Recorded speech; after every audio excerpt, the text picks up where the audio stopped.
Libre à vous. L'émission pour comprendre et agir avec l'April, l'association de promotion et de défense du logiciel libre.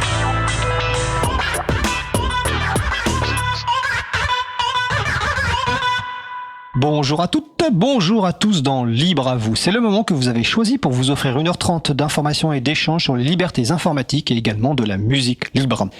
Migrer de Windows vers un système libre sur le poste de travail, ce sera le sujet principal de l'émission du jour. Avec également au programme la chronique de Laurent et Laurette Costi, il faut interdire les pichenettes, et aussi la chronique de Luc, souveraineté numérique, une urgence. Soyez les bienvenus pour cette nouvelle édition de Libre à vous, l'émission qui vous raconte les libertés informatiques, proposée par l'April, l'association de promotion et de défense du logiciel libre. Je suis Frédéric Couchet, le délégué général de l'April. Le site web de l'émission, c'est libreavou.org. Vous pouvez y trouver une page consacrée à l'émission du jour avec tous les liens et références utiles et également les moyens de nous contacter. Nous sommes mardi 9 septembre 2025, c'est la première émission de la 9e saison de Libre à vous. Nous espérons que vous avez passé un bel été, que vous avez pu profiter de ce temps de repos, de loisirs, de ressourcement et de beaux moments en famille ou avec des proches. C'est avec joie que nous vous retrouvons après cette pause estivale et nous sommes enchantés de vous accueillir si vous découvrez l'émission aujourd'hui. Nous diffusons en direct sur Radio Cause Commune, mais vous écoutez peut-être une rediffusion ou un podcast. Et nous saluons également les personnes qui nous écoutent sur la web radio, Radio Cigaloun, Radio Libre ou Radio Libre en Périgueur, excusez-moi, et enfin Radio Quetch, qui est la dernière radio à nous rediffuser. À la réalisation de l'émission aujourd'hui, Magali Garnero dit Bouquinette, la présidente de l'April elle-même. Bonjour Mag. Salut à vous. Alors, avant de commencer l'émission, nous souhaiterions la dédier à Louis IX, cofondateur d'Exodus Privacy, association française qui développe une plateforme d'analyse des applications Android qui liste les trackers qui y sont présents. Nous avions reçu Louis IX en octobre 2024 pour parler des enjeux de la vie privée sur Internet et sur les appareils connectés. C'était l'émission 220 à écouter sur libreavou.org/220. Je vais lire le message d'Exodus Privacy annonçant la semaine dernière le décès de Louis IX. C'est avec beaucoup de peine que nous avons appris mardi soir le départ de Louis IX, cofondateur d'Exodus Privacy, président actuel de l'association et surtout ami. Activiste vindicatif, il savait en découdre avec les administrations et nous a aidé à en découdre avec les pisteurs. Que ce soit au clavier avec ses bons mots ou au pétrin avec son pain, il avait à cœur de nourrir les personnes qu'il rencontrait. Ses râleries autant que ses blagues nous manqueront. L'équipe de Libre à vous et de la radio présente leurs condoléances à l'équipe d'Exodus Privacy et aux proches de Louis IX. Cause commune, la voix des possibles, 93.1 FM et en DAB+ en Ile-de-France. Partout dans le monde sur causecommune.fm et sur l'appli Cause Commune. Pour participer à notre conversation, 09 72 51 55 46 et aussi sur causecommune.fm, bouton de chat, salon Libre à vous. Comprendre Internet et ses techniques pour mieux l'utiliser, en particulier avec des logiciels libres et services respectueux des utilisatrices et utilisateurs pour son propre bien-être en particulier et celui de la société en général. C'est la chronique à cœur vaillant, la voix est libre de Laurent Costi, administrateur de l'April, et de sa fille Laurette Costi. Je précise tout de suite que la chronique a en fait été enregistrée en fin de saison dernière et il était prévu de la diffuser à ce moment-là, en juin 2025. Cela n'a pas été possible, on la diffuse donc aujourd'hui. Le thème de la chronique, il faut interdire les pichenettes. Mais dis-moi, c'est la fin de saison. Dis-moi, ça fait 30 mois et ça fait aussi 2 ans et demi si c'est ce que tu cherches. Et à quoi donc dois-je m'attendre avec cette annonce ? Fin de saison égale ? Des promotions ? Le début d'une autre ? Non, il est grand temps de passer en revue et de résumer en chanson tout ce que nous avons abordé dans notre chronique à cœur vaillant la voix est libre cette saison. Perso, je trouve mon idée excellente. D'abord parce que la proximité avec la fête de la musique ancre, tel le retrait de la Légion d'honneur à Nicolas Sarkozy, cette chronique dans son époque. Et par ailleurs et surtout, ça te fait beaucoup moins de choses à préparer, hein ? Je vois bien ce qui motive ce résumé en chanson. Bon, t'inquiète, y a rien qui va pas. Allons-y. Tac, je compte jusqu'à 42 et tu commences. 1, 2, 3, 4, 5, 6, 7, 8, 9, On peut peut-être abréger, 10... non ? Non. 11, 12, 13, 14, 15, 16, 17, 18, 19, 20, 21, 22, 23, 24, 25, 26, 27, 28, 29, 30, 31, 32, 33, 34, 35, 36, 37, 38, 39, 40, 41 et 42. Au début, je voulais demander à ChatGPT des idées de chansons.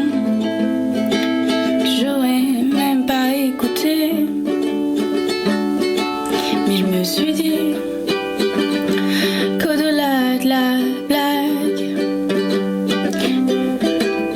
et de filer mes données,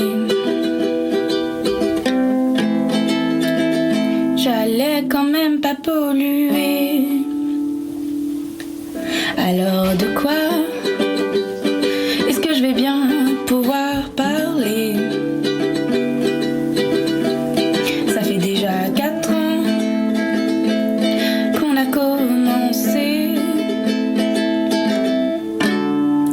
et on n'est pas prêt d'arrêter.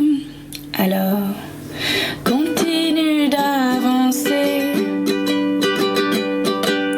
continue d'espérer, un pas après l'autre. L'important c'est d'essayer. Les géants vont peut-être pas tomber et ils se sont peut-être fait blinder, mais toi t'auras pas abandonné. J'aurais encore appris des tonnes de trucs et des choses que je vais sûrement oublier. La technique du loup concentré recroquevillé. Putain, elle est pas facile à placer celle-là quand même. Quand dans ma classe, on me demande des solutions et des outils, je leur parle Piratebox et Firefox et rétro-ingénierie.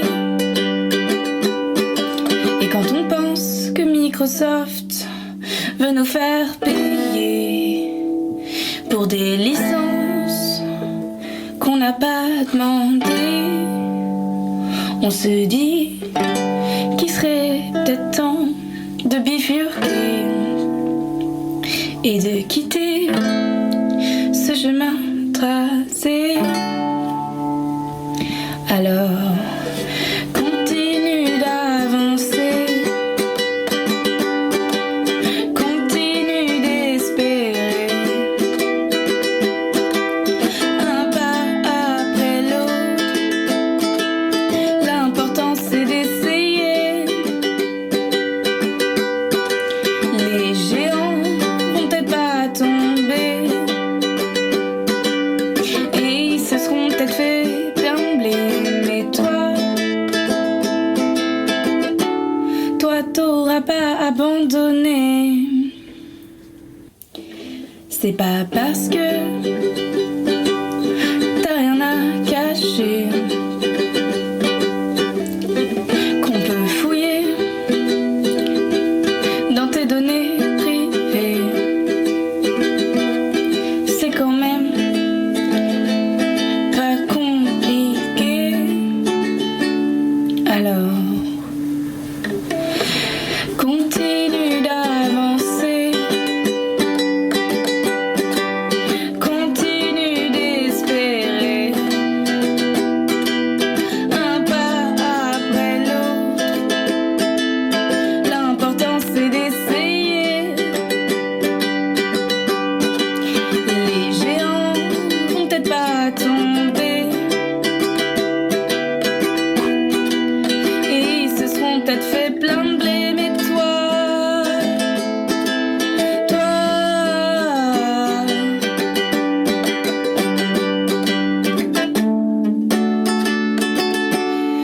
t'auras pas abandonné. Waouh, respect, je suis totalement over fier de toi. Si j'avais su que ça porterait autant de fruits, je t'aurais pas laissé te payer tes cours de guitare, je les aurais payés moi-même. Mais bref, encore bravo. Et en plus, tu as fait aussi le résumé de l'épisode à venir. C'est ce qu'on appelle une synthèse prédictive. Yep. Donc effectivement, attention les gens, en novembre de cette année, le 14 octobre 2025 pour être précis, Microsoft va arrêter le support de Windows 10. Vous pouvez voir l'article de nos amis de l'association Halte à l'obsolescence programmée. Arrêtez de vous faire empapaouter et prenez en main votre indépendance. Ce n'est pas qu'un unique problème de liberté informatique, même si cet argument pourrait suffire. Ça devient un vrai enjeu de société pour ses conséquences environnementales.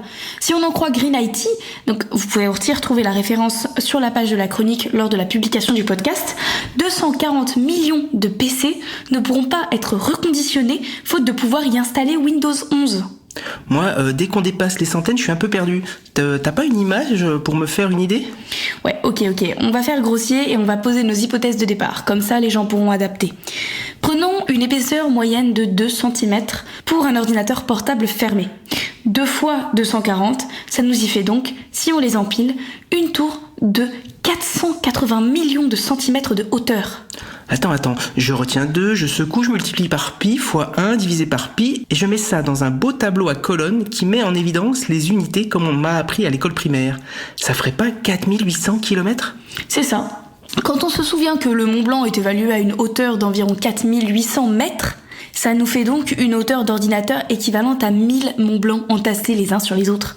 Ou aussi, si vous préférez les analogies spatiales, 10 fois la distance à la Station Spatiale Internationale. Fichtre bisque diantre. Ouais, il paraît qu'il faut plus dire sapristi, ça fait trop vieille école. Oui, tu peux aussi remplacer fichtre bisque diantre directement par en vrai. Tu seras vraiment sur le haut de la vague. En vrai, donc, c'est super impressionnant. Ça veut dire qu'à partir du 14 octobre de cette année, Microsoft nous oblige à venir déposer notre ordinateur sur une pile près du Mont Blanc. A priori, il ne rembourse pas le déplacement jusqu'à Annecy. Et d'ici quelques mois, quand tous les ordinateurs seront empilés, Microsoft donnera une pichenette sur la colonne pour qu'elle s'écroule. C'est ça, c'est absolument totalement désagréable. C'est comme quand t'es enfant et que tu fais une gigantesque tour de Kapla et que quelqu'un vient donner un coup de pied dans la tour. D'autres décident pour toi. Mais en vrai, on n'a pas le droit de faire ça. Quand tu étais petite, la tour de Kapla, c'est tout ton univers. Mais quand tu grandis et que tu comprends que Microsoft accélère la fin de notre univers commun, on peut être rudement agacé. D'autant que, parallèlement à ça, Microsoft affiche fièrement sur sa page Sustainability, durabilité en français, accélérez votre progression avec de puissantes solutions de développement durable. Ça pourrait être la nouvelle définition du cynisme. Ma mère dirait même foutage de gueule. Bref, si j'étais vous, je suivrais ce conseil plein de bon sens. Au prochain changement de direction, prenez l'autoroute 2025 en direction de GNU Linux. Bon, bien sûr, les ordinateurs qui ne supporteront pas la montée de version ne vont pas devenir inutilisables dès le 15 octobre. Mais le fait qu'une entreprise dicte mondialement ce que doit être la consommation accélérée d'ordinateurs est tout simplement absurde et aberrant. Donc, il faut bifurquer. D'autant que désormais, les solutions alternatives existent et sont éprouvées depuis longtemps. Elles fonctionnent même à grande échelle. Ouais, l'exemple ne date pas d'hier. La gendarmerie française utilise la distribution GNU Linux Ubuntu pour les postes de travail. Vous pouvez notamment écouter l'émission 34 de Libre à vous du 3 septembre 2019 si vous ne croyez pas. Et récemment encore, devant la prise de conscience des enjeux de souveraineté, ou autrement dit de maîtrise de son système d'information, la dernière revue de presse de l'April nous apprenait, à travers un article de l'usine digitale, que Copenhague et Aarhus, les 2 plus grosses villes du Danemark, ont commencé à se désengager de Microsoft pour une partie de leur système informatique. Donc c'est possible. Juste, il faut mettre en évidence les enjeux pour toutes ces personnes qui décident. Et surtout, quand une transition est décidée, les personnes impliquées doivent savoir pourquoi elles doivent le faire. C'est un élément important pour que ça réussisse. Tout comme l'accompagnement qui est indispensable et qui doit être pensé en amont. Bref, c'est possible, alors faites-le enfin. Et puis vous verrez, à terme, c'est libératoire. Au prochain changement de direction, prenez l'autoroute 2025 en direction de GNU Linux. Nous sommes de retour en direct, c'était la chronique à cœur vaillant, la voix est libre de Laurent Costi, administrateur de l'April, et de sa fille Laurette Costi. On va faire une pause musicale. Après la pause musicale, nous allons continuer de parler de Windows vers un système libre sur le poste de travail suite à cette belle introduction. Et en attendant, nous allons écouter Fusidine par Emma. On se retrouve dans 2 minutes 30. Belle journée à l'écoute de Cause Commune, la voix des possibles. Cause Commune 93.1.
Lucidine par Emma, disponible sous licence libre Creative Commons, partage dans les mêmes conditions, CC by SA 3.0.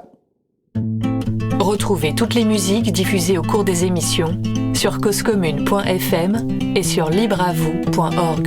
Libre à vous, libre à vous, libre à vous. L'émission de l'April sur les libertés informatiques.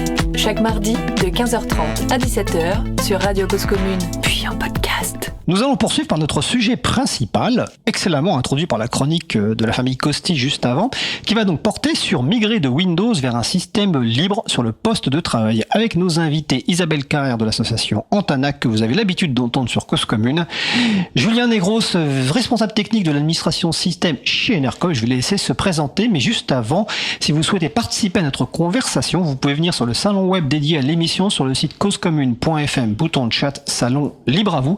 Et je précise tout de suite que toutes les références dont on parlera dans l'émission, liens et autres, seront sur la page consacrée à l'émission du jour, donc sur libreavou.org/253, ou dans les notes de l'épisode si vous nous écoutez en podcast.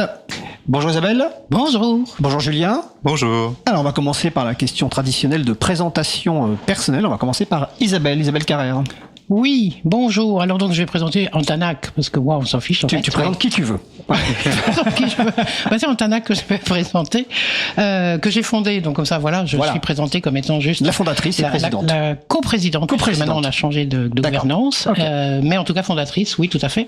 Donc Antanac, c'est une association, loi 1901, sans but lucratif, qui a fêté ses 10 ans en février de cette année, et qui a pour enjeu, objectif, ambition, à la fois de reconditionner des ordinateurs qui nous sont donnés par des entreprises, mais aussi par des particuliers, parfois, les installer dessus des systèmes libres. Donc ça tombe bien, on va pouvoir parler de ce sujet-là, parce que généralement les ordinateurs qu'on nous donne sont sous Windows et non pas déjà sur les libres, quoique ça arrive parfois.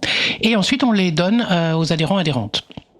Ça, c'est le plus gros de l'activité. Le reste, c'est l'accompagnement, les ateliers de sensibilisation, les formations et les permanences d'écrivains numériques publics qui permettent de soit soutenir des gens dans les démarches qu'ils n'arrivent pas à faire seuls, soit de les aider, les accompagner petit à petit à prendre en charge tout ou partie, bref, ce qu'ils veulent faire, ce que toutes les personnes veulent faire avec le numérique. En essayant d'être le moins dans les injonctions, parce que les gens en ont assez quand même des injonctions dans leur vie en général. Donc du coup, c'est plutôt, on y va doucement, au rythme de chaque personne, avec ce qu'il et elle connaissent à faire, apprécient, etc. Puis c'est l'occasion, évidemment, on y reviendra pendant cette l'heure qui vient, de présenter, d'expliquer, de parler de quoi il est question avec les logiciels libres. D'accord. Avant de passer la parole à Julien, je vais rappeler que vous êtes nos voisines, au 18 rue Bernard Divet, Paris 18e, le studio étant lui au 22. Voilà. Près de la porte de Saint-Ouen. Exactement, voilà. à 50 mètres de la porte de Saint-Ouen. Tout à fait. Julien, toi tu es... je te laisse te présenter plutôt, vas-y. Je vais faire vite sur moi, peut-être juste un petit mot pour rappeler qu'elle existe. Moi je suis passé par la formation Colibre à Lyon. Oui, à Lyon, tout à fait. Il y a une quinzaine d'années, et après j'ai mis un pied dans l'administration système dans une structure assez classique, et j'ai rejoint Enercop notamment parce qu'il y avait une vraie volonté d'utiliser des logiciels libres le plus possible, et notamment au niveau du poste de travail, ce qui est quand même assez rare et ce qui m'intéressait beaucoup. Donc Enercop, c'est un réseau de coopératives, un fournisseur d'électricité d'origine renouvelable. Donc c'est 11 coopératives. On est 13, il me semble, si je dis pas de bêtises. J'ai peur de dire une bêtise. On a fêté nos 20 ans, nous, cette année. On fête nos 20 ans cette année. D'ailleurs, c'est la semaine du 22 septembre, donc c'est tout proche. On commence par l'ongle de COP mardi, pour si les personnes qui ne sont pas déjà sociétaires veulent venir voir un peu comment c'est. Du coup, il y a mardi l'ongle de COP, et jeudi soir une soirée à la Bellevilloise, si vous voulez faire la fête avec nous. D'accord, tout ça à Paris. Oui. Donc Antanac, c'est 10 ans, Enercop, c'est 20 ans. Magali, qui aurait le micro, dirait « Et nous, l'an prochain, l'April, c'est nos 30 ans. » Donc voilà. Alors, je suis ravi de vous avoir tous les deux, et comme tu le dis, Julien, près de 250 postes de travail sous un système libre, ça m'a intéressé évidemment en termes de retour d'expérience. Alors d'abord, on va commencer par introduire le sujet. Alors même si Laurent et Laurette Costier en ont un petit peu parlé tout à l'heure en expliquant ce qui allait se passer le 14 octobre 2025, si on a choisi ce sujet de rentrée, c'est pas pour rien. C'est qu'il y a un événement qui se passe, alors qui rend chafouin pas mal de gens, mais qui est aussi peut-être une opportunité justement pour le logiciel libre. C'est la fin des mises à jour de sécurité gratuites pour Windows 10. Et donc, qu'est-ce qui va se passer ? Quel va être l'impact de cette fin de mise à jour de sécurité gratuite ? Qui veut commencer ? Isabelle, visiblement. Moi, je voulais juste dire, après, je te laisse parler, Julien, mais moi, je voulais dire que c'est une géniale opportunité. Il faut remercier Microsoft de l'ampleur de cette annonce, parce que ça va permettre comme on le fait aujourd'hui, d'expliquer plus et encore les bienfaits des logiciels libres, des systèmes d'exploitation libres, qui sont un bien commun, versus des systèmes et des organisations qui sont privatrices. Mais vas-y, je te laisse raconter. Toi. Non, mais t'as tout dit. Et puis nous, personnellement, à NRCOP, on est déjà donc sur un système libre pour la plupart des ordinateurs, mais pas tous. Et le peu qui sont encore sur Windows vont le rester a priori. Mais effectivement, pour le grand public, c'est l'occasion, et que ça l'a été dans le passé aussi, de migrer. Ça devrait être l'occasion. Pardon. Ça devrait être l'occasion pas que pour les particuliers, ça peut être l'occasion également pour, j'allais dire, les entreprises qui ne le sont pas encore, les collectifs, les associations, mais aussi les services publics. Alors, dans la chronique, elle en parlait de la question de la gendarmerie qui a fait le pas, et nous, dans une dernière émission, on parlait de la police qui, elle, ne l'a pas fait et qui va jeter quelques 30 000 ordinateurs. Voilà, tout à fait. Je précise que sur la partie collectivité, on a des émissions consacrées aux collectivités retour d'expérience, donc c'est l'un des sujets qui sera évoqué, parce que notamment, il y a certaines grandes villes qui ont lancé un projet de migration vers le logiciel libre sur le poste de travail. Ça prend du temps, et tout à l'heure, Julien l'expliquera. Peut-être juste pour revenir sur ce qui se passe donc en octobre, ça veut dire que concrètement, donc en fait, Microsoft force les gens à passer à Windows 11, qu'un certain nombre d'ordinateurs ne sont pas compatibles pour des raisons de performance ou autre, ou de matériel par rapport à Windows 11, et donc effectivement, ça pose des questions d'obsolescence logicielle. Alors tout à l'heure, dans la chronique précédente, ça a été estimé à 240 millions d'ordinateurs qui deviendraient obsolètes pour Windows, mais qui ne le seront pas obsolètes pour un système libre. D'où le choix de cette émission aujourd'hui et de cette opportunité dont on parle. Voilà. Ce qu'il faut essayer de bien entrevoir, alors oui, il y a les questions de nombre et voilà, et on peut se réjouir de ça pour effectivement avancer encore plus sur la promotion que nous faisons toutes des logiciels libres. La question, c'est que sans non plus faire une terreur auprès de tout le monde, c'est-à-dire qu'il ne faut pas leur dire attention, donc demain matin ton ordinateur ne fonctionnera plus, il ne s'allumera même pas. Non, c'est pas ça. Mais en fait, il s'était passé des choses un peu similaires avec l'arrivée de la Windows 10. C'est-à-dire que, vous vous souvenez de l'histoire, donc il y a eu une version 7, une version 8, il y a eu un trou parce que la 9, ils l'ont loupé, ils ont pas fait de 9, pour finalement nous balancer la 10, d'accord ? Et la 10 elle a déjà été, rappelez-vous à l'époque, je sais plus quelle date c'était, mais enfin, rappelons-nous quand même que la 10 a déjà été un problème pour énormément de monde. Et là, on passe à une tranche de problème encore plus forte, puisque, quand ils ont mis la 10, ils continuaient à faire la maintenance chez Microsoft de sécurité et des applications qui sont dedans, enfin toutes les fonctionnalités qui sont dedans sur la 7 et la 8. Là, ce qu'ils disent, c'est « Ah ben non, en fait, si tu viens pas sur la 11, comme on a vu que tu t'étais débrouillé déjà quand on était passé à la 10, là, ce qu'on va dire, c'est « Ben non, avec la 10, non, tu ne pourras plus. Tu ne pourras plus être en fonctionnement sécuritaire. » Ça veut pas dire tu peux plus rien faire. Ça veut dire, s'il y a une faille dans un système, ça sera pour toi. Ça veut dire, s'il y a quelqu'un qui veut essayer de passer puis de hacker des choses, nous, on te protège plus. C'est quand même énorme comme affaire, non ? Tu as bien raison de préciser, oui. C'est pas important de préciser que effectivement c'est un choix arbitraire de leur part, parce que techniquement il y a beaucoup de ces ordinateurs qui pourraient tourner sur Windows 11, mais ils choisissent un peu par facilité quelque part, ce qu'on peut comprendre techniquement, de se dire que non, il va y avoir trop de problèmes parce que soi-disant ils sont pas assez puissants. Mais c'est aussi pour ça qu'on peut les passer facilement sur un système GNU Linux. Il y a aucune raison qu'ils ne fonctionnent pas encore des années, quoi. Tout à fait. Alors tu viens de prononcer le mot GNU Linux. Tout à l'heure, Laurette Costier aussi en parlait. Dans l'informatique, les personnes connaissent bien Windows, fournisseur, Apple, mais le système dans le monde du logiciel libre, c'est un petit peu différent. Donc, avant d'aborder la migration en pratique, les bonnes pratiques, les choses à voir, est-ce que vous pourriez rappeler ce qu'est une distribution logicielle libre de façon succincte? Qu'est-ce qui la différencie par rapport à l'environnement privateur? Alors, il y a plein de choses qui tu veux commencer? Oh non, je t'en prie. Non, vas-y Isabelle. Il y a plein de choses qui différencient. La première chose, elle est pour moi et pour nous à Antanac, elle est d'abord le fait que c'est pas pour rien qu'on parle de liberté, parce que justement il y a une pluralité, on le verra, une pluralité d'écrans, de configurations, de choix, de communautés, et c'est la promotion également de la décentralisation, c'est-à-dire c'est pas, il y a une seule tête, je veux voir une seule façon de faire comme le fait Apple ou comme le fait Microsoft, et tout le monde doit être exactement de la même manière, et si t'es pas là-dedans, t'es pas bon, ça va pas. Non. Là, il y a une ouverture, et donc une ouverture d'esprit aussi, une liberté de faire, de montrer que des choses peuvent être différentes, et pour autant, on continue à se parler, à communiquer, et il n'y a pas de... Voilà. Ça, c'est une chose qui pour nous est vraiment très très importante, et qu'on manie au quotidien, puisque sur les ordinateurs que nous reconditionnons, parfois on va mettre du Debian, parfois du Xubuntu, parfois du Triskel, parfois du... Bref, je ne vais pas toutes les citer, MX Linux, bref, tout cela, c'est des noms de distribution. Ça veut dire que derrière, ce sont des communautés de personnes, hommes et femmes, ingénieurs, ingénieureux, qui développent, mettent en place, suivent, maintenance, améliorent, etc. un ensemble de fonctionnalités dont on a besoin. Le tout avec quand même des choses qu'on retrouve de l'une à l'autre. Moi, je sais que j'aime à dire dans les formations qu'on fait en Antanac que du moment que tu reconnais la petite icône de LibreOffice Writer, du moment que tu reconnais la petite icône de Firefox, t'es pas perdu. T'es pas perdu, tu vas la retrouver quel que soit le bureau que tu vas avoir. Bref, quand on va parler après poste de travail, je pense qu'on peut s'ouvrir, et je trouve que c'est génial que les gens acceptent par exemple d'avoir 2 bureaux différents, ou 2 distributions différentes, et shiftent l'une à l'autre pour essayer des choses. C'est l'ouverture des... Bascule, pardon. Oui, shift, c'est pas français. C'est une touche du clavier, donc...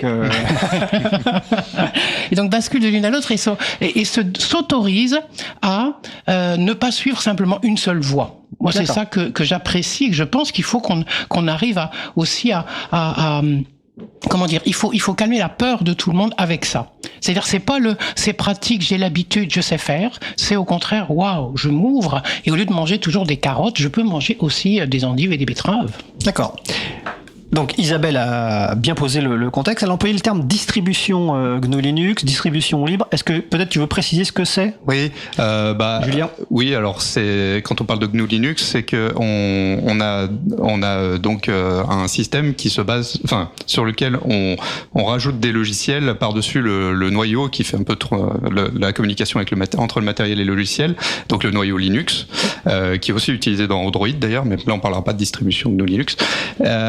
Donc en fait une distribution c'est un ensemble de logiciels avec Linux qui sont souvent la plupart du temps sous licence libre, mais pas forcément, et qui est soutenu par une communauté ou une entreprise ou les deux, c'est souvent les deux, qui donc maintient cette distribution pour qu'elle soit utilisable et qui propose les mises à jour, qui permet qu'elle soit fonctionnelle. Donc, pour résumer, en fait, ce qui va différencier les différentes distributions logicielles libres, c'est la façon souvent de l'installer, de mettre à jour.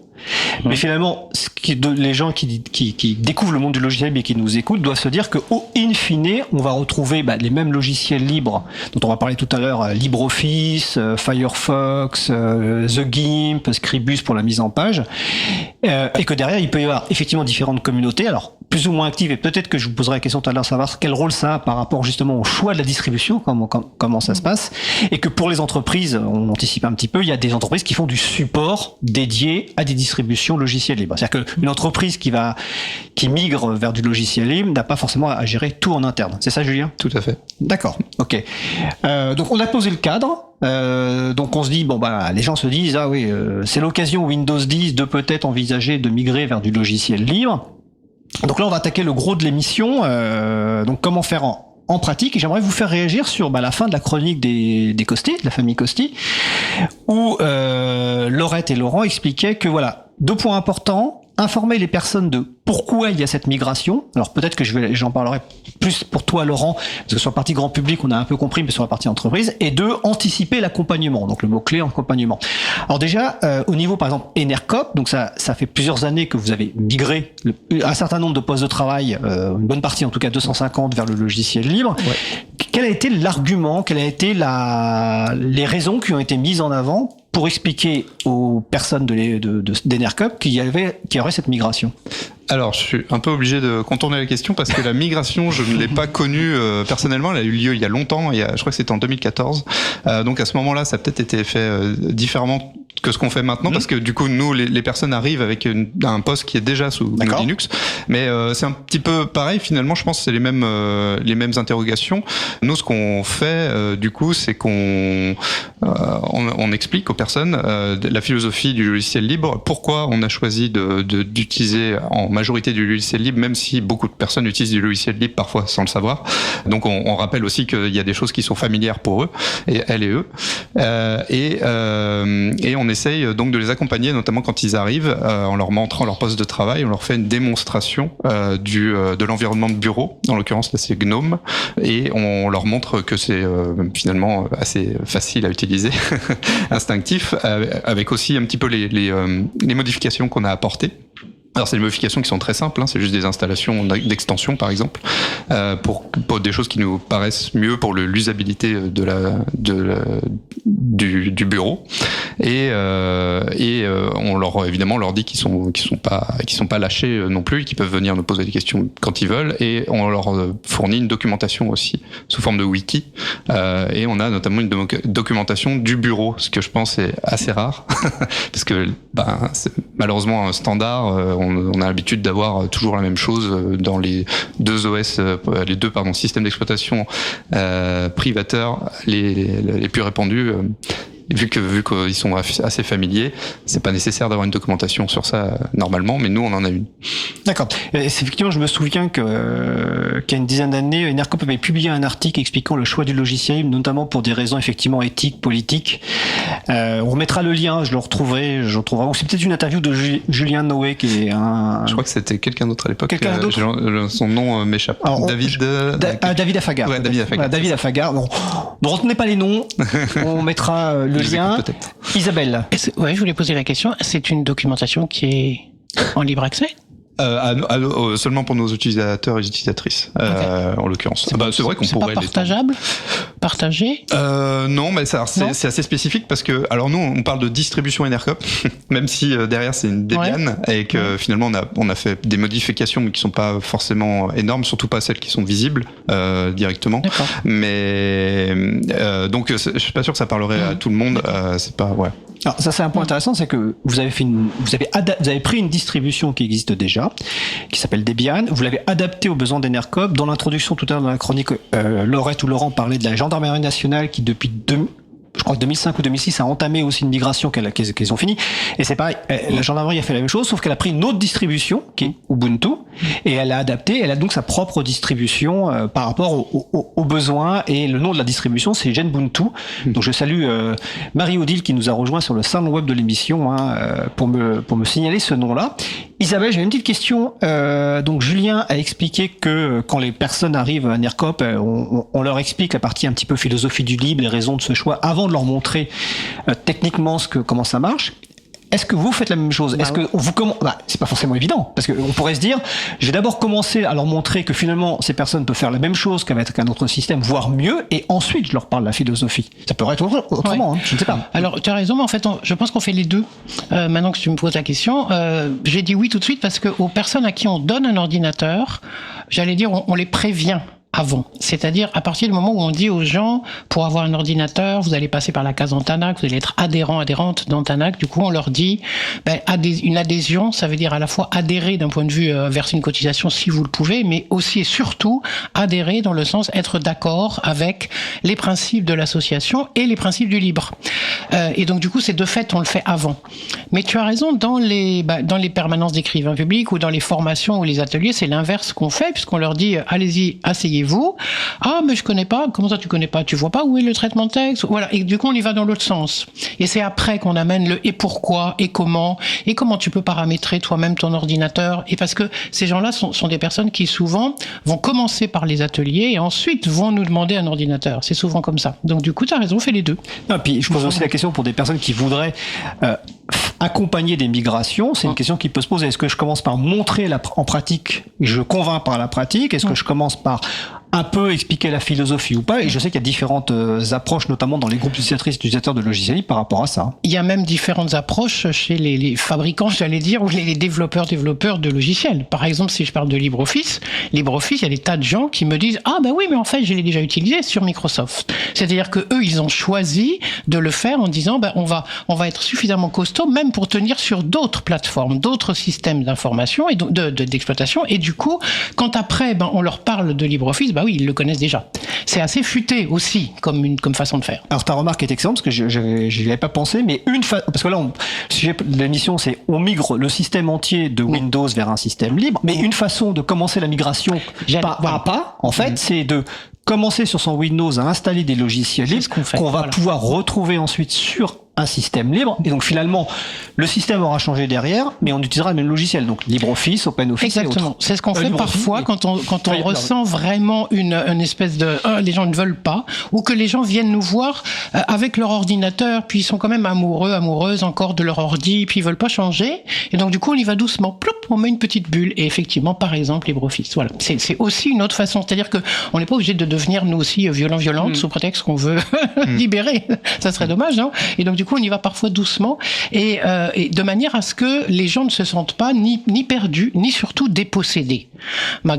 Pour moi, ma grande peur de cette société actuellement, c'est la dépossession dans laquelle on met les personnes de ce qui leur arrive et ce qu'elles deviennent. Et là, ce que fait Microsoft, c'est ça aussi.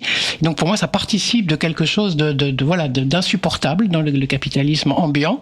Et donc l'idée, c'est comment on fait pour que les gens petit à petit eux-mêmes y aillent, quoi. C'est pas, viens, je t'installe quelque chose. On y va doucement, tranquillement. Et c'est très faisable. Voilà, il est important de savoir, la personne qui nous écoute, que certains logiciels libres grand public sont ce qu'on appelle multiplateformes, donc comme LibreOffice ou Firefox, vous pouvez déjà les installer sur Windows avant de migrer. Dans ce même ordre d'esprit, alors c'est plutôt pour toi Isabelle, là toi vous réinstallez un système entièrement libre sur un ordinateur reconditionné, mais il existe aussi la possibilité pour des personnes qui viendraient à des fêtes d'installation ou se faire accompagner, d'avoir ce qu'on appelle un double amorçage. Est-ce que tu peux expliquer ce que c'est que le double amorçage? Voilà, double amorçage, ou parfois on dit double boot. Double amorçage. Alors l'idée du double boot, en effet, double amorçage, c'est quoi? C'est par exemple, j'aime bien prendre l'exemple toujours des gens des étudiantes qui parfois arrivent avec des choses, c'est pas eux qui décident, c'est leur prof ou l'université qui dit ah non, pas du tout, moi je trouve que FreeCAD et AutoCAD et LibreCAD c'est pas du tout bien, je veux absolument que tu travailles avec AutoCAD. Qu'est-ce qu'il fait? La personne, elle a besoin de son ordinateur avec le logiciel que les profs ont décidé d'utiliser. Et donc à ce moment-là, ce qui est possible de faire effectivement, c'est de demander à un ordinateur qui a du Windows de se pousser un petit peu gentiment. Comment dire, je ne vais pas parler de trop technique, partition et autres, mais bref, on pousse un petit peu le système et l'espace qui est conservé pour les données, de manière à pouvoir mettre à côté un autre système d'exploitation. Souvent, on le fait avec Ubuntu parce que c'est celui qui est le plus facile, parce que nous, ce qu'on aime, c'est que les gens fassent avec nous. Donc, pour qu'ils comprennent, on le fait avec eux, et avec cette distribution-là, ça marche très bien, on n'a quasi pas de bug, alors que parfois, Debian n'est pas d'accord, ou bien il y a d'autres choses un peu plus complexes. Donc, bon, ça c'est encore autre chose. Mais donc, on fait ça. Et du coup, l'ordinateur, quand on l'allume à ce moment-là, il va proposer un écran sur lequel on va dire ah mais où est-ce que tu veux aller, sur ton Windows ou bien plutôt sur Ubuntu. Je ne vous cache pas que si on ne répond pas, il va sur Ubuntu, parce que quand même, on est libriste, mais que si on répond, on peut aller choisir de démarrer directement là-dessus. L'intérêt, c'est que du coup, je peux continuer à avoir les quelques logiciels de plus en plus rares au fur et à mesure de mon utilisation, qui sont dédiés et spécifiques et qui ne marchent qu'avec Microsoft, versus, à côté, je vais avoir l'ensemble de ma vie, ma boîte mail, mes recherches sur Internet, les choses que je vais écrire avec LibreOffice, les tableurs, les Framapad, iPad pour discuter avec d'autres et faire des réunions. Bref, toute ma vie, quoi. Voilà, ça peut être une façon de faire. Dans le même ordre d'idées, tout à l'heure, Julien, tu as expliqué que la grande partie du parc informatique poste de travail d'Enercop est en logiciel libre. Est-ce qu'il y a eu des logiciels métiers, par exemple, ou autres logiciels, qui ne tournent que sous Windows, que vous avez dû garder, ou est-ce que techniquement, par exemple, vous l'avez fait tourner sur un système libre?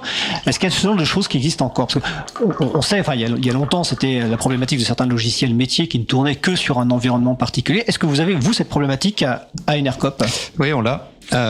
Et donc, on a malheureusement, comme tu disais, du double amorçage sur certains postes. Relativement peu. On essaye de trouver des solutions alternatives, mais des fois c'est juste pas possible. En plus, on est dans il y a des progiciels, comme on dit, qui n'existent tout simplement pas en version libre parce que c'est trop spécifique. Par exemple, des applications pour gérer le photovoltaïque, des choses comme ça. Et alors, ce qu'on a pensé faire dans ces cas-là, c'est d'utiliser des bureaux virtuels pour du coup éviter d'avoir un double boot. C'est pas toujours possible, mais là, on est en train de travailler dessus pour essayer de renforcer ça plutôt que d'avoir installé des Windows. Mais heureusement, dans la plupart des cas, les personnes peuvent travailler avec les logiciels libres et non libres qui sont disponibles sous GNU Linux. D'accord. Et quelle est leur réaction à la personne? Parce que je suppose que quelqu'un qui candidate chez Enercop, déjà quand on candidate chez Enercop, on doit avoir un petit côté militant quand même, forcément, ou en tout cas ce que j'imagine. Comment la personne qui rejoint Enercop accueille le fait que globalement, elle va utiliser un système qu'elle ne connaissait pas. Peut-être que certaines personnes déjà utilisent des systèmes libres, mais on se met dans l'hypothèse que c'est des gens qui utilisent soit un Mac, soit un Windows. Comment ces personnes accueillent cette nouvelle? Ça dépend. La plupart du temps, ça se passe très bien. Ils sont curieux. On pose toujours la question, est-ce que tu as déjà utilisé une distribution GNU Linux? Est-ce que tu vois un petit peu ce que c'est? Ça arrive souvent, la moitié du temps à peu près, qu'ils ont au moins une idée un petit peu de ce que c'est. On explique, on montre du coup la formation, on montre le bureau, on montre comment ça fonctionne. Tout de suite, on leur pose la question, est-ce que tu as des questions? Est-ce que ça te paraît pas trop compliqué? Ils disent, non, effectivement, je retrouve mes logiciels, là, ceux-là, je les connais, on les lance comme ça, on les déplace comme ça, c'est très bien, le fonctionnement est simple. Et pour les personnes plus réticentes, souvent, des fois, c'est des personnes qui de toute façon vont avoir dans leur métier besoin de logiciels qui n'existent pas sous GNU Linux. Donc là, finalement, c'est un cas particulier. Mais on n'a jamais eu de personnes vraiment réticentes à utiliser un bureau GNU Linux. À partir du moment où il n'est pas bloqué dans son travail, s'il a un petit peu de mal à l'utilisation, on va l'accompagner. Et ça, c'est toujours bien passé. Okay. Alors, même question pour Isabelle avant la pause musicale. J'avais une réaction, Isabelle. Ouais, j'avais une question. Dans les logiciels métiers, est-ce qu'on est d'accord pour dire que, tout ce qui est des logiciels d'entreprise classiques, donc compta, paye, etc., vous arrivez à les faire sur des logiciels libres, versus c'est plus des choses métiers sur lesquelles non, malheureusement non. Mais ça c'est un peu. J'aimerais bien aussi, mais ça c'est un peu parce que on n'est pas assez nombreux à être libristes au moment où ont été faits des choix. On n'a pas pu peser assez pour avoir d'autres choix. Mais les fois où on a pu, c'est quand même arrivé mais c'est plus des logiciels qui sont moins justement très courants dans les entreprises qu'on a pu mettre en libre. Non, la compta malheureusement. La compta non, voilà c'est ça. Et c'est work in progress, c'est-à-dire vous allez changer après ou pas du tout? Ça va rester comme ça. Je pense pas parce que c'est au contraire, ça a été tenté et puis ça a pas fonctionné. Mais on pourrait retenter plus tard. Mais typiquement la compta, c'est les seules personnes qui sont sous Windows chez nous. Okay, c'est souvent le cas. Je disais ça parce que c'était mon métier d'avant, de faire du conseil en RH, et c'était vraiment des choses comme ça compliquées sur lesquelles les gens voulaient absolument garder les grands classiques, les grands modèles sur la compta et sur la paye, etc., comme si le reste était j'ai peur, ça va pas bien marcher, je vais avoir des problèmes avec mon commissaire aux comptes, des choses complètement. Alors qu'en fait, il y a des solutions. Ouais, mais on va peut-être en parler tout à l'heure, mais le problème, c'est que moi, personnellement, je connais pas assez bien, par exemple, les tableurs libres pour dire, non, ça, tu peux le faire exactement de la même manière, ce qui est souvent le cas, que dans Excel, pour ne pas le citer. C'est une question. Mais il faut connaître très bien le logiciel, il faut très bien l'expliquer, il faut que la personne soit prête Bon, c'est bien, c'est-à-dire qu'il y a des choses encore à faire, parce qu'il c'est cool. Complètement. Mais il y a aussi des améliorations. Enfin, il y a aussi des améliorations à avoir aussi au niveau des logiciels. C'est compliqué d'être exigeant à ce niveau-là. Oui. Mais oui. Sauf à contribuer au développement des dits logiciels. Tout à fait. Alors, on va faire une pause musicale et comme disait la chanson de Laurette tout à l'heure, continue d'avancer, continue d'espérer, un pas après l'autre. Voilà, on est dans cette logique-là. Et je salue Vincent Calam, le chroniqueur Vincent Calam, qui a fait ce choix de pause musicale. C'est Jewish in Bollywood par les Bretons de l'Est. On se retrouve dans 3 minutes. Belle journée à l'écoute de Cause Commune. La voix des possibles. Cause Commune 93.1.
ding tagada ding ding da ding tagada ding ding tagada ding tagada ding ding tagada ding ding da ding tagada ta dum ta ta tagada dum ta tagada ding ding da dum da ding dum da ding tagada dum ta ta ding da ti hu hu ta hey ta tika ta hu ta tika ta ta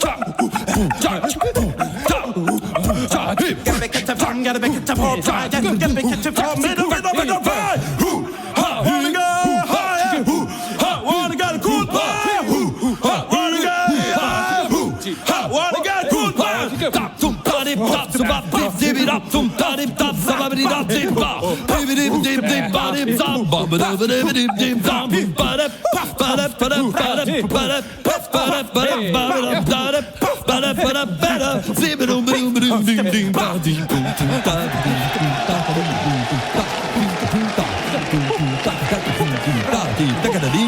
ding, ding, ding,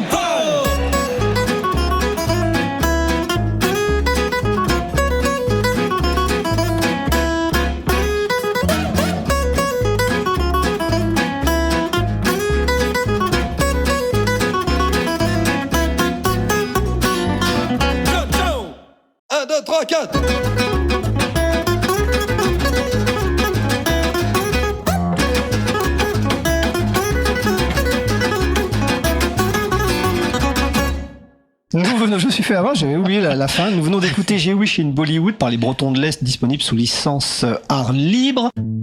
Retrouvez toutes les musiques diffusées au cours des émissions sur causecommune.fm et sur libreavou.org. Libre à vous, libre à vous, libre à vous. L'émission de l'April sur les libertés informatiques.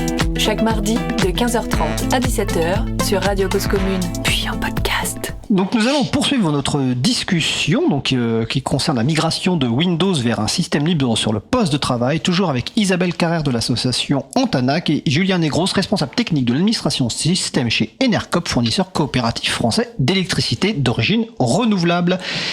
J'ai une petite question sur le retour des personnes que vous accompagnez. Alors, on va commencer d'abord par Isabelle. Donc, les personnes qui récupèrent donc des ordinateurs reconditionnés sur lesquels vous avez installé une distribution logicielle libre, ces personnes repartent avec. C'est quoi le retour au bout de quelques temps? Est-ce que ces personnes vous font des retours sur j'en suis content, pas content, machin? Oui, on a plein de retours et les meilleurs retours qu'on a simplement depuis là une année à peu près, c'est des gens qui reviennent avec le poste en question, qui a fonctionné, donc des gens qui sont venus chercher un poste en 2019, 2020, puis qui là en 2024, 2025 reviennent et disent bon alors c'est super, il a super bien fonctionné, là j'ai telle nouvelle demande ou nouveaux besoins et du coup comment je vais faire. Et donc là c'est des retours hyper positifs. On n'a pas rencontré, à part des gens qui ont cassé le matériel, mais ça c'est une autre question qui n'a rien à voir avec le libre ou pas le libre, c'est des gens voilà, l'ordinateur tombe, l'écran se casse ou la batterie vraiment défectueuse, des choses comme ça, des choses matérielles, mais sur les aspects logiciels libres, jamais on a eu de soucis. Il nous est arrivé quelquefois que des gens alors qu'ils ont dit qu'ils n'allaient pas le faire et qui ont signé une charte, reviennent, puis on s'aperçoit quand ils viennent en disant il y a un truc de cassé. C'est quoi cette charte? Une charte qui dit c'est pour écrire avec des mots. Avant on le faisait pas, mais là depuis 3-4 ans on le fait, de que ça soit écrit quelque part le fait qu'ils sont d'accord avec nos principes et qu'ils s'engagent à ne pas réinstaller du Windows sur les postes etc. C'est un engagement, là on va pas les emmener chez les flics s'ils le font, mais et donc du coup on arrive parfois à voir quelques jeunes qui oui mais ça marchait pas tel et tel jeu, donc du coup j'ai remis du Windows parce que bon voilà on a eu ça, donc ça peut être des retours qui peuvent arriver parce que sur les jeux effectivement les gens sont gourmands sur des trucs on sait pas pourquoi, mais sur le reste non, les trucs sur les gens sont positifs. On a vraiment ce qu'on peut dire là en 10 ans, c'est que je dirais 85% voire 90% dans certains cas des usages communs habituels sont couverts par ce qui existe et ce qui est mis à disposition par tout le monde. C'est vraiment sur des sujets hyper précis et pointus que les gens parfois n'arrivent pas, et sinon s'ils n'y arrivent pas, c'est que c'est de la flemme et de la paresse, et on sait que ça existe, la paresse chez les humains et les humaines, que donc parfois on a envie de faire des choses qu'on connaît simplement, puis on n'a pas envie de changer. Mais sinon, s'ils sont d'accord pour y aller, on n'a que des retours positifs. D'accord. Alors Julien, ma question est un petit peu différente. Ça concerne donc les personnes qui travaillent chez NERCOP, qui débarquent, qui donc utilisent au bureau un système d'exploitation libre, et qui pour sans doute la plupart chez Zelle utilise un système autre, privateur, Windows ou Apple. Est-ce que vous avez des retours sur l'évolution de leurs pratiques informatiques individuelles? Est-ce que par exemple certaines de ces personnes sont passées en logiciel libre aussi à la maison? Eh ben, ça peut arriver. C'est malheureusement rarement proactif, à part si les personnes ont un profil militant, effectivement, comme tu me disais tout à l'heure, qui ont déjà un peu le terreau pour que ça fonctionne, quoi. C'est arrivé plusieurs fois, effectivement, qu'il y a des personnes qui disent moi du coup j'aimerais bien, et des fois c'est pour aller même plus loin dans notamment le respect de la vie privée, des choses comme ça, et il y a des distributions GNU Linux qui sont spécialisées là-dedans. Mais sinon, il y a le cas où on est un petit peu comme ce que fait Isabelle. On donne des ordinateurs aussi quand ils sont en fin de vie ou quand les personnes partent. Enfin, en fin de vie, je veux dire, pardon, qui sera plus utilisables on trouve qu'elles sont plus utilisées, voilà. Ou que des personnes partent et peuvent garder leur ordinateur. Dans ce cas-là, on leur fournit avec un GNU Linux, qui est pas la distribution NERCOP pour le coup. Ça dépend de l'ordinateur, mais souvent c'est du Ubuntu. Et on leur dit, tu retrouves un petit peu ce que tu avais au travail. Ce qui se passe là avec Windows 10, c'est l'occasion de faire ce qui a déjà été fait dans le passé à NERCOP, une install party. Je vais essayer d'organiser ça avec notre équipe dans l'année. C'est l'occasion de faire ça avec des personnes qui en plus ont déjà utilisé un petit peu ces environnements-là. Alors justement, ça tombe bien parce que dans la ligne d'en-dessous de mon séquencier, de ma préparation, c'est quoi une install party, une journée d'installation, et comment ça se passe en fait. Donc tu as commencé, Isabelle complétera, donc c'est quoi une install party, terme anglais? Une install party, c'est une journée ou plusieurs journées où les personnes viennent avec leur matériel, leur ordinateur, et on leur installe un système libre, donc GNU Linux ou le plupart du temps, pour remplacer ou pour mettre à côté de leur système privateur. Et on en profite pour faire ce qu'on fait aussi à NERCOP, la formation, l'explication de ce que c'est. Alors, comme les personnes sont volontaires, des fois, souvent, elles ont un peu une idée déjà de ce vers quoi elles vont, mais se font accompagner techniquement et aussi sur l'utilisation. Et j'ai envie de rebondir un petit peu parce que tu parlais des jeux tout à l'heure. C'est parce qu'on on s'adresse au grand public là. Il faut savoir que ça fonctionne vraiment beaucoup mieux qu'avant. Les jeux sous GNU Linux, c'est notamment grâce à Valve, même si c'est pas libre ce qu'ils ont fait, ça permet de jouer à quasiment tous les jeux qu'ils proposent eux, quasiment tous les jeux en fait, et ça fonctionne très bien. Moi à titre personnel je fais ça, et même des jeux très récents tournent magnifiquement bien. Mais c'est pas libre, on est d'accord. Mais c'est pas libre. Voilà. Les jeux sont pas libres souvent. Les jeux sont pas libres. Mais c'est vrai que la remarque de Julien vise à l'historique effectivement des jeux, des gamers ou des gameuses qui effectivement retrouvent aujourd'hui un environnement sur lequel elles peuvent jouer. Évidemment, c'est des jeux qui ne sont pas libres. Et je suppose que de toute façon, quand il y a par exemple, quand il y a des install parties, journées d'installation ou fêtes d'installation, quel que soit le terme, les personnes expliquent justement, là, on vous installe ça, c'est libre. Et puis ça, effectivement, c'est pas libre, mais vous le savez et vous faites le choix de l'installer ou pas, quoi. C'est ça. Donc vous, Antanac, par exemple, vous ne faites pas entre guillemets de fête d'installation parce que vous faites ce travail avant. C'est la fête tous les jours chez nous. C'est la fête tous les jours chez vous. Mais ce qu'on peut peut-être dire, et c'est peut-être là, peut-être que toi tu pourrais en parler, Isabelle, c'est le rôle des groupes d'utilisatrices et d'utilisateurs de logiciels libres qui partout en France organisent régulièrement donc des journées d'installation pour donc aider les personnes à migrer vers le logiciel libre. Et ces groupes, on les trouve partout en France en fait. Absolument, on les trouve un petit peu partout. On est en contact d'ailleurs avec certains collectifs comme ça qui sont ailleurs, qui à Nantes, à Rennes, à Toulouse, à Bordeaux, à Marseille. Enfin voilà. Et du coup, parfois on est à Antanac aussi comme un support aussi, soit pour apporter une contribution de quelque nature qu'elle soit avec quelqu'un qui se déplace, soit des ordinateurs qu'on donne à ce moment-là. Enfin voilà, des choses comme ça qui peuvent se passer. Et mais ce que je trouve intéressant, c'est que les install parties, on en a eu fait à certains moments au démarrage d'Antanac, avant qu'il y ait autant de gens qui viennent directement chez nous, pour se faire connaître, et puis aussi pour travailler, parce qu'on apprend au fur et à mesure, nous aussi, les Antanakiens, Antanakiennes, et donc c'est intéressant de rencontrer différentes marques d'ordinateurs, avec des composants, tiens, celui-là, quand il a plus de RAM, ou même si le CPU est pas trop génial, donc le processeur n'est pas trop performant, de fait, en lui rajoutant un peu de mémoire vive, un peu plus que ce qu'on ferait habituellement, on arrive à lui mettre quand même telle distribution qui a un bureau de tel et tel. Voilà, tu as parlé de GNOME tout à l'heure. Nous, souvent, on met plutôt du XFCE qui est plus léger. Mais on pourrait, c'est des termes techniques, mais c'est juste pour expliquer que c'est des bureaux, des façons dont on a une interface sur son ordinateur qui peuvent être différents et qui impliquent des choses différentes dans le fonctionnement et qui demandent des ressources plus ou moins conséquentes, plus ou moins importantes. Du coup, pour nous, c'est intéressant aussi d'aller voir des ordinateurs différents et pas simplement la vague de tous les Lenovo qui nous sont donnés par une entreprise. On reçoit 50 HP, 60, voilà. Donc du coup, ça peut être chouette de continuer, et c'est pour ça qu'on aime bien aussi quand des gens viennent avec leur propre ordinateur et qu'on travaille avec la personne sur, qu'est-ce qui va être le plus adapté là, et par ailleurs, qu'est-ce que la personne, avec quoi elle se sent le mieux. Ça, c'est sympa aussi. Et on peut préciser que dans une même famille ou même dans un même lieu physique, on peut avoir différents environnements graphiques parce que on n'a pas les mêmes bureaux. Là, je sais comment on gère les fenêtres, etc. Et donc, on peut avoir effectivement différentes.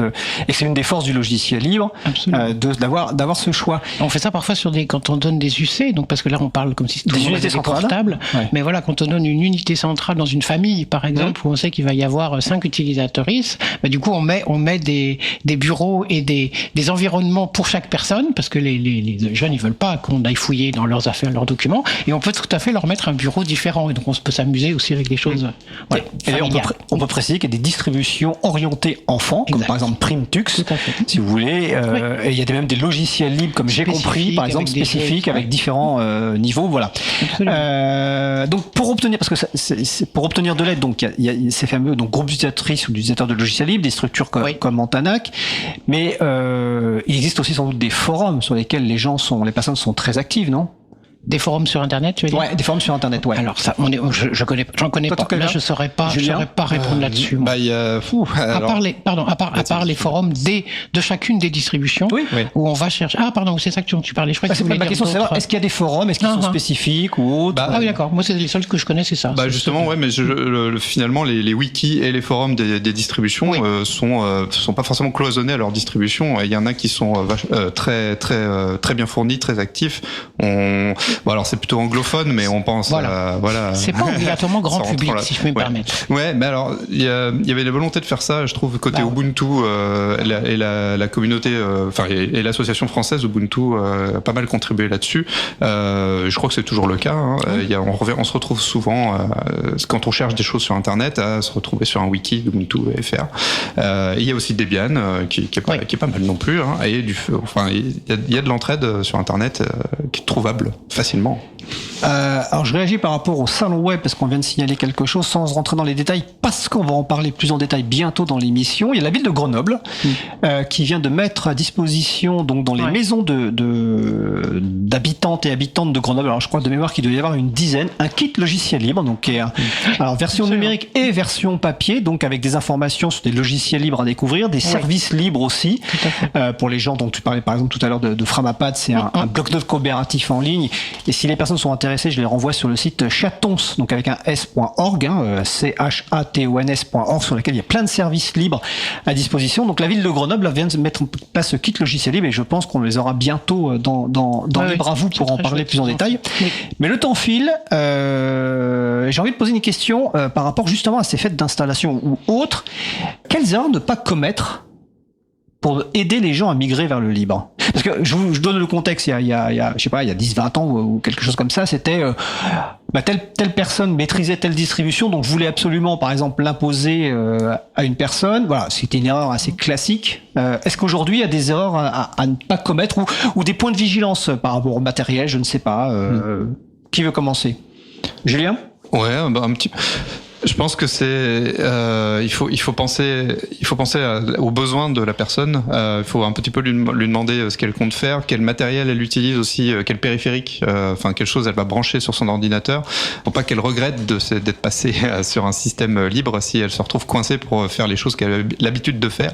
De manière générale, discuter avec elle des habitudes, des usages et tout ça, ça permet de savoir un petit peu ce qu'on peut lui proposer ou pas avec du logiciel libre. T'en parlais tout à l'heure, il faut que les personnes se rendent compte qu'avec un système libre, elles reprennent possession de leur matériel et pas à l'inverse, quoi.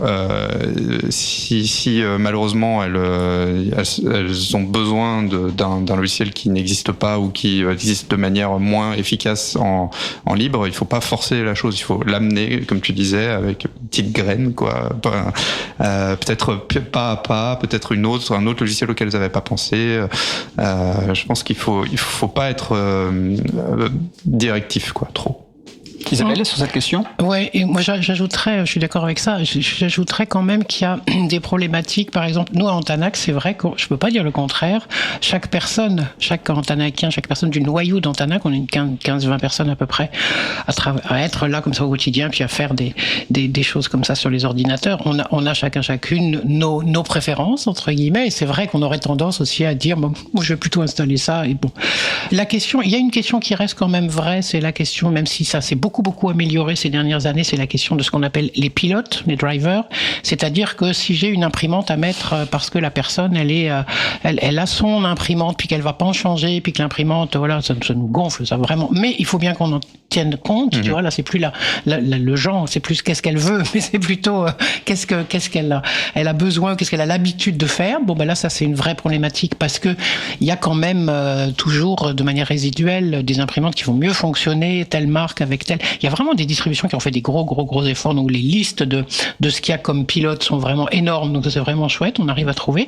D'autres sur lesquels c'est moins évident, d'autres qui sont de toute façon complètement, il y en a pas, tu te débrouilles, tu vas le chercher chez la marque de l'imprimante, parce que j'ai décidé que j'étais libre jusqu'au bout, et donc du coup je ne mettrai aucun pilote propriétaire, voilà. Donc c'est des choix aussi qu'il faut connaître, il faut comprendre, c'est pour ça que je disais tout à l'heure, j'étais contente qu'on voit plein de sortes de matériel, de manière à se faire une bibliothèque personnelle aussi de qu'est-ce qu'est-ce qui marche pas bien, personnel ou pour toute l'asso d'Antanac. Donc il y a cette question-là. Sur le reste, sur les autres outils, quand tu parlais d'autres périphériques, je pense que après sur la question du son, les mini enceintes ou un deuxième écran ou le Wi-Fi ou des choses comme ça, pour toutes ça fonctionne. On n'a pas de gros soucis là-dessus. Moi, les gros soucis qu'on a rencontrés, c'est vraiment la question des imprimantes. Non, sur les choses simples entre guillemets, voilà. ça va. Mais par exemple, si on veut mettre à jour le logiciel de sa voiture, parfois c'est via un logiciel qui n'existe que pour Windows. Comme ça, là-dessus. Oui, c'est ça. Il y a des choses. Dans les liens aussi, mais je crois qu'il est déjà sur la page de tout à l'heure, on parlait donc des groupes d'utilisateurs chez lui. Il y a aussi une initiative récente d'une carte où on retrouve des parrains et des marraines pour accompagner des gens vers des migrations. Donc là, c'est des personnes individuelles qui s'engagent à vous aider. Les liens sont sur la page de l'émission, sur libreavoue.org/253 ou dans les notes de l'épisode. Alors, on arrive bientôt à la fin. Je peux rajouter un truc juste sur la question précédente, parce que il y a un autre paramètre qui pourrait être important aussi, c'est la question de quand on discute avec la personne, il faut qu'on arrive aussi à comprendre qu'est-ce qu'elle va être capable ou pas d'accepter comme chose qu'il va falloir reparamétrer régulièrement avec des mises à jour. Donc, est-ce qu'on lui donne une distribution qui est, j'allais dire, très maternante, structurante, qui va tout faire, tout préparer dans la version suivante, ou bien est-ce qu'il faut prévoir que non, c'est bon, elle va être libre, puis c'est pas grave, si elle a à refaire un truc, elle va être mentalement, elle pourra le faire, quoi. Il y a des choses comme ça qui sont peut-être plus fines à trouver. Ça, c'est moins évident. Oui. J'avais une question que j'avais oublié de te poser tout à l'heure sur l'accompagnement typiquement entreprise. Vous avez un service informatique en interne à Enercop, mais il y a des entreprises, des sociétés de services spécialisées qui peuvent accompagner, je suppose, la migration même sur le poste de travail pour des entreprises, ou des associations, des collectivités. Absolument.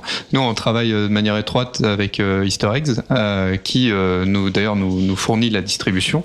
Et il y a d'autres entreprises qui font ça aussi, qu'on peut trouver notamment sur le réseau Libre Entreprise, si je ne dis pas de bêtises, et d'autres aussi. Oui, si on a la volonté, on peut se faire accompagner sans problème. D'accord. Avant la question finale, est-ce que vous avez des liens, des ressources que vous aimeriez partager ou des conseils, des derniers conseils par rapport à cette thématique ? Alors, tant que je vous réfléchissez, par exemple, parce que sinon je vais oublier, par exemple, pour les personnes qui nous écoutent en région parisienne, chaque premier samedi, à la Cité des Sciences et de l'Industrie, donc à la Villette, il y a ce qu'on appelle le premier samedi du libre, qui est organisé par notamment Parinux, qui est le groupe utilisatrice de gestionnaires de logiciels libres. Si vous voulez trouver d'autres événements de ce genre, vous allez sur le site de l'Agenda du Libre, agendadulibre.org.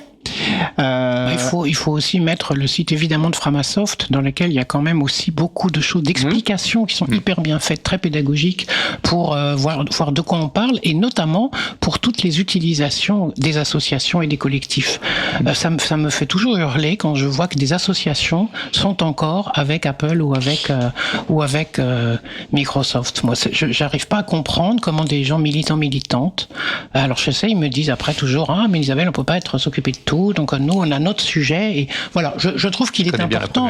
Mais oui, c'est pour ça que c'est chouette que là tu sois là et que tu démontres qu'en fait c'est possible aussi de faire les deux, c'est-à-dire qu'on n'est pas obligé simplement d'être sur son terrain de c'est la question de l'énergie renouvelable et du partage autrement de cette distribution des ressources versus le libre. On peut faire les deux, quoi.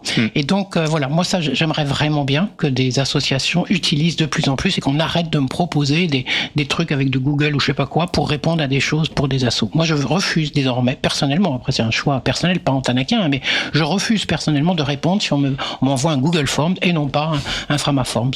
Des choses comme ça. Alors, je précise, avant de vous laisser la fin de conclusion par rapport à Framasoft, qu'il y a deux choses. Donc, il y a Framaspace, c'est l'accompagnement pour justement des associations sur l'utilisation de services libres. Alors on ne parle pas de poste de travail, migration, mais de services libres. Oui. Et sinon, le site que j'ai cité tout à l'heure, les chatons, chatons avec un S, donc .org, on mettra les liens qui, pareil, vous retrouvez un certain nombre de services que vous pouvez choisir par rapport à un service ou simplement par rapport à une fonctionnalité. Mais là, on parle vraiment de service, on ne parle pas de système d'exploitation libre, mais c'est effectivement très complémentaire, et puis surtout ça peut être une première étape avant de migrer vers du système libre.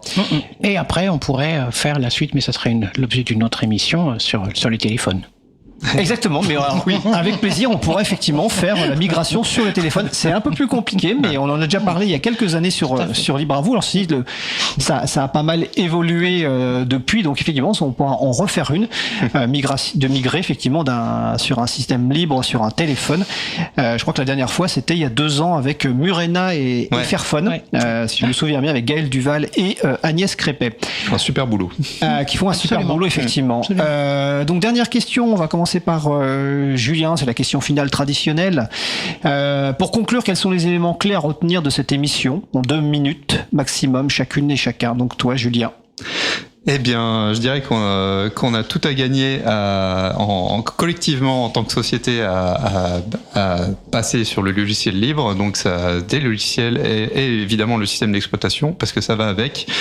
Que c'est pas évident parce que il y a des habitudes qui ont été prises, il y a des entreprises qui ne vivent que par la vente de licences et qui fournissent des services qui sont beaucoup utilisés, et que quand il y a des habitudes dessus, quand des fois même il n'y a pas d'autres alternatives, c'est pas évident de passer le pas. Mais quand on peut le faire, ça fonctionne très bien. Au niveau du système d'exploitation, c'est sûr que oui, moi j'en suis convaincu. En 8 ans d'expérience là et mon expérience personnelle, les distributions fournissent quelque chose qui fonctionne extrêmement bien et qui est sécurisé, facilement mis à jour, facile à utiliser aussi. C'est plus du tout l'époque qu'on avait il y a 20 ans du Linux un peu la tour d'ivoire, quoi. Donc il reste à s'affranchir des logiciels privateurs qui restent, quoi. Merci. Isabelle? Voilà, moi je vais être évidemment, vous en doutez, dans le même sens, c'est-à-dire que de façon très très concrète, on peut toutes là affirmer que GNU Linux, avec les développements et les différentes distributions dont on a parlé, existent bien, sont fiables, représentent un bien commun, et donc le libre, c'est à vous, c'est à nous. La seule chose à faire, c'est de s'en saisir de manière très très très simple, tranquillement, à son rythme, et que c'est l'occasion d'une prise de conscience là pour tout le monde et toutes les personnes, tous les collectifs. Et puis quand même, je ne peux pas ne pas dire que là, on est le 9 septembre.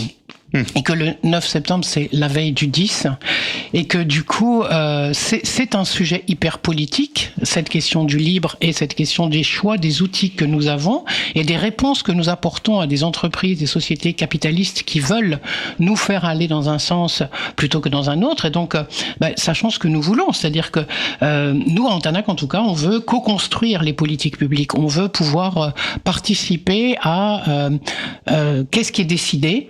Alors, je sais que dans les services publics, vous allez en parler, lieu libre dans les services publics, là, on va en parler dans l'AV très très bientôt, mais du coup pour moi c'est un truc très très important aussi de pouvoir soutenir des changements là aussi, et si les changements ils se font dans les services publics, on va faire quelques pas de plus, donc que les personnes le fassent, les collectifs, les assos, les entreprises, et ensuite les publics, c'est génial, allons-y. Écoutez, merci à vous deux. Donc, nous étions avec Isabelle Carrère, donc de l'association Antanac, Julien Negros, responsable technique chez Enercop, et nous reparlerons de ce sujet notamment par rapport aux collectivités. Et nous allons faire une pause musicale. Après la pause musicale, nous entendrons la chronique de Luc, qui je crois va continuer sur un sujet proche. En attendant, nous allons écouter Confluence par Cloudkicker. On se retrouve dans 3 minutes. Belle journée de Cause Commune, la voix des possibles. Cause Commune 93.1.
Nous venons d'écouter Confluence par Cloud Kicker, disponible sous licence libre Creative Commons Attribution CC BY 3.0. Retrouvez toutes les musiques diffusées au cours des émissions sur causecommune.fm et sur libreavou.org. Libre à vous, libre à vous, libre à vous. L'émission de l'April sur les libertés informatiques. Chaque mardi de 15h30 à 17h sur Radio Cause Commune, puis en podcast. Nous allons poursuivre pour le sujet suivant. La Pituite de Luc est une chronique rafraîchissante au beau goût exemplaire qui éveille l'esprit et développe la libido. Il a été prouvé scientifiquement qu'écouter la Pituite augmente le pouvoir de séduction, augmente le succès dans les affaires ou aux examens et décuple le sexe à pile. Retour de l'être aimé, il reviendra manger dans votre main comme un petit chien. Bon, évidemment, je laisse toute la responsabilité de cette description à l'auteur de la chronique. Donc nous allons écouter le thème du jour de la chronique La Pituite de Luc qui va porter sur la souveraineté numérique, une urgence. Et me voilà de retour pour une nouvelle saison de Pituite. Je ne me sens ni trop frais, ni trop dispo après un été passé à regarder le fascisme et le totalitarisme gangréner nos civilisations. Les gens même qui ont argumenté que toutes ne se valent pas sont en train de le démontrer en nous faisant plonger dans la barbarie. Si la situation a un mérite, c'est de faire remonter à la surface la question de la souveraineté numérique. Mais la situation est tellement merdique que ça me coupe mon plaisir mesquin d'asséner des « on vous l'avait bien dit » à tout va. En tout cas, bonne nouvelle, la ville de Lyon vient d'annoncer qu'elle migrait vers OnlyOffice. Mais ces petits joueurs comparativement au Danemark qui lâchent Windows et la suite bureautique Microsoft. Ils ont clairement intérêt à se bouger sur le sujet car ils sont en première ligne pour rendre l'Amérique plus grande, littéralement. En effet, Trump a toujours le projet de leur piquer le Groenland. Ce qu'on ignore toujours, c'est qui, de l'ancienne reine Margrethe II qui a abdiqué en 2024 ou de Marie Donaldson, actuelle reine consort, chantera Libéré délivré une fois que le gouvernement danois aura atteint son objectif. Je sais bien qu'une chanson copyrightée par Disney, l'ogre du domaine public, est tout à fait inadaptée pour ce genre de célébration. Mais maintenant que les IA siphonnent Internet en se torchant avec le droit d'auteur, ça n'a plus d'importance, non ? Toutes ces années d'embrouilles, de DRM, d'Adopi, d'artistes agonisants pour découvrir en 2025 que Meta pirate comme un goret depuis plusieurs années. La boîte télécharge en toute illégalité tous les bouquins qui traînent sur des trackers de torrent. Et pour s'assurer que son seed ratio reste supérieur à 1, elle diffuse des téraoctets de porno. Oui, sur des trackers torrent accessibles à n'importe qui. Les mineurs n'ont même plus besoin de mentir en cliquant sur le bouton qui assure qu'ils ont bien 18 ans ou plus. C'est assez cocasse quand on pense aux mesures prises par le gouvernement français pour que les sites porno installent un système permettant de certifier que leurs visiteurs sont majeurs. Au même moment où l'Arcom met la pression aux pornographes pour qu'ils se mettent en conformité, Meta continue à censurer le moindre téton sur ses réseaux sociaux tout en diffusant massivement des films de cul piratés. Je sais bien que l'Adopi est morte, phagocytée par l'Arcom, mais je pensais quand même que les 9 Nazgûl, autrefois chargés de sa gouvernance, étaient encore en activité. Mais qu'est-ce qu'elles foutent ? Si ça se trouve, Franck Riester, Eric Walter, Mireille Imbert-Carreta sont en train de réunir leur vieille équipe pour de nouveau aller sauver les auteurs et aller botter des culs de pirates à la Silicon Valley.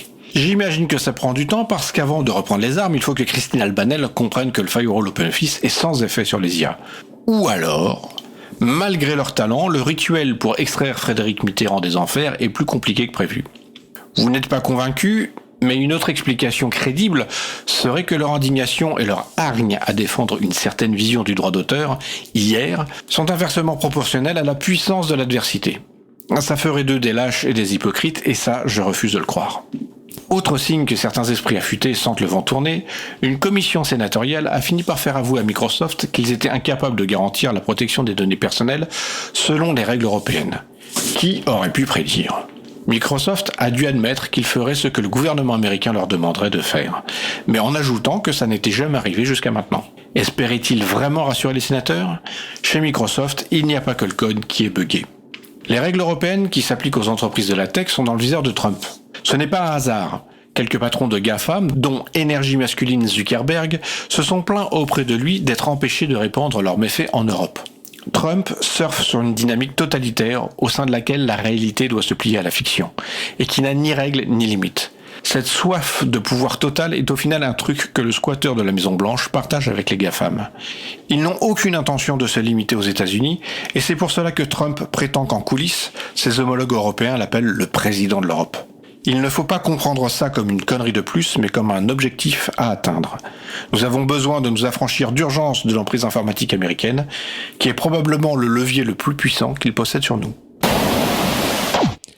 Nous approchons de la fin de l'émission, nous allons terminer par quelques annonces.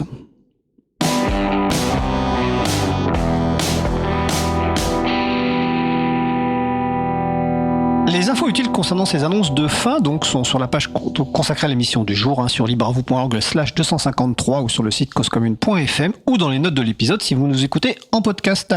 Ce week-end, à partir de vendredi 12, samedi 13 et dimanche 14 septembre 2025, l'April sera présente avec un stand à la fête de l'UMA dans le sud de l'Essonne, avec notamment, vous aurez le plaisir d'y rencontrer notre présidente Magali Garnero, dite Bouquinette. La fête des possibles, ce sont des centaines d'événements organisés chaque année partout à travers la France et la Belgique pour rendre visibles toutes les initiatives citoyennes qui construisent une société plus durable, humaine et solidaire. Plus de 500 événements sont déjà enregistrés. Il s'agit d'une occasion en or pour sensibiliser de nouveaux publics, notamment au logiciel libre. Ainsi, l'April, partenaire de la fête des possibles, invite les organisations locales de promotion du logiciel libre et de la culture libre à proposer un ou voire plusieurs rendez-vous dans cette initiative. Il y a déjà une trentaine d'événements inscrits donc sur le site de la fête des possibles. Cause Commune vous propose un rendez-vous convivial chaque premier vendredi du mois à partir de 19h30 dans les locaux à Paris au 22 rue Bernard Dimet dans le 18e arrondissement. Une soirée radio ouverte avec apéro participatif, occasion de découvrir le studio, de rencontrer les personnes qui animent les émissions. La prochaine soirée radio ouverte aura lieu vendredi 3 octobre 2025 et s'inscrira dans le cadre de la fête des possibles. Je vous invite à consulter le site de l'agenda du libre, agendadulibre.org pour trouver des événements en lien avec les logiciels libres ou la culture libre près de chez vous. Notre émission se termine. Je remercie les personnes qui ont participé à l'émission du jour. Laurette Costi, Laurent Costi, Isabelle Carrère, Julien Negros, Luc, aux manettes de la régie aujourd'hui, Bouquinette. Merci également aux personnes qui s'occupent de la post-production des podcasts, Samuel Aubert, Élodie Déniel-Girondon, Languin, Julien Haussmann, bénévole à l'April, et Olivier Grieco, directeur d'antenne de la radio. Merci également aux bénévoles qui découpent les podcasts complets des émissions en podcasts individuels par sujet, Quentin Gibaud, Théocrite et Tunui. Vous retrouverez sur notre site web libreavoue.org/253 toutes les références utiles de l'émission de ce jour, ainsi que sur le site de la radio causecommune.fm ou dans les notes de l'épisode si vous nous écoutez en podcast. Vous pouvez nous laisser un message sur ces sites ou également sur le répondeur de la radio pour réagir à un des sujets de l'émission, partager un témoignage, idées, suggestions, encouragements ou nous poser une question. Le numéro du répondeur 09 72 51 55 46. Je répète 09 72 51 55 46. Nous vous remercions d'avoir écouté l'émission du jour. Si vous avez aimé cette émission, n'hésitez pas à en parler le plus possible autour de vous et faire connaître également la radio Cause Commune, la voix des possibles. La prochaine émission en direct aura lieu mardi 16 septembre à 15h30. Notre sujet principal portera sur l'association Interop qui promeut et développe l'utilisation de logiciels libres pour la recherche en santé. Nous vous souhaitons de passer une belle fin de journée. On se retrouve en direct mardi 16 septembre et d'ici là, portez-vous bien.